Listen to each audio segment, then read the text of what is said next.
From our perspective, the company filed for prepackaged bankruptcy, Chapter 11, voluntary. They expect to emerge in 45 to 60 days with 700 or so fewer stores open. The primary reason they wanted to file for bankruptcy protection was to be able to exit operating leases that were dragging their profitability. So it should emerge as a better company. However, a secondary issue for this firm is their merchandising. They have had a problem without Tempur-Sealy products in their stores for the last year and a half. And I think that we'll eventually see Tempur-Pedic products back in MattressFirm stores, which will be a big boost for Tempur-Sealy stock. Okay, that's what I was going to. When Tempur-Sealy's shares first skyrocketed, it was because maybe they'd have other options. That's what you think ultimately happens. They'll be back in some of these stores. These two will come together, have a better position. That makes you think, what about Tempur-Sealy shares long term, given all the other competition that's out there right now, including Amazon, which is now marketing its own mattress that you can order right online. Right. No doubt about it, there's some negative secular changes happening in the industry for mattress retailers that are bricks and mortar retailers, as well as for manufacturers. However, brands still very much matter in this space in the U.S. Tempur-Pedic is the preeminent brand in America in mattresses. They have a product which is superior to the rest out there in the eyes of consumers. And they were selling $670 million worth of product to MattressFirm in 2016 before they divorced, so to speak, that relationship. Who's their biggest customer, or their biggest customer that they sell to now?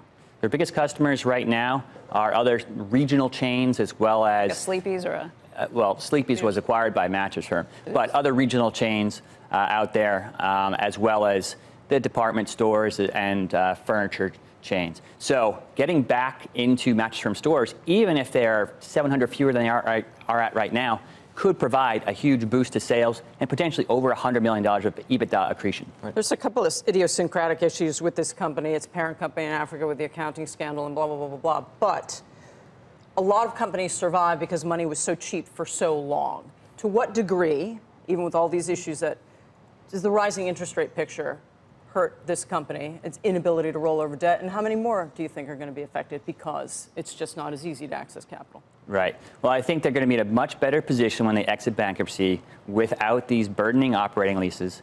In addition, they have secured exit financing over $525 million, which will help them through their process. They expect to go from about negative $200 million in EBITDA this year to positive $200 in 2020 based on the current business plan. And I think there's a decent chance they get there, especially if they get Tempur-Pedic product back in their store. I have two questions. Why are all of these mattress companies just throughout history, you could go back 30 years to 40 years, they all go bankrupt. They all file. They're constantly being bought and sold by financial players for the most part who lop all sorts of debt on. I mean, what is going on in this particular space? Yeah. Well, generally speaking, it's a high margin space with good free cash flow, so it has attracted private equity and financial buyers who slap on a lot of debt. Now, when you have these idiosyncratic type events occur, then you run into problems.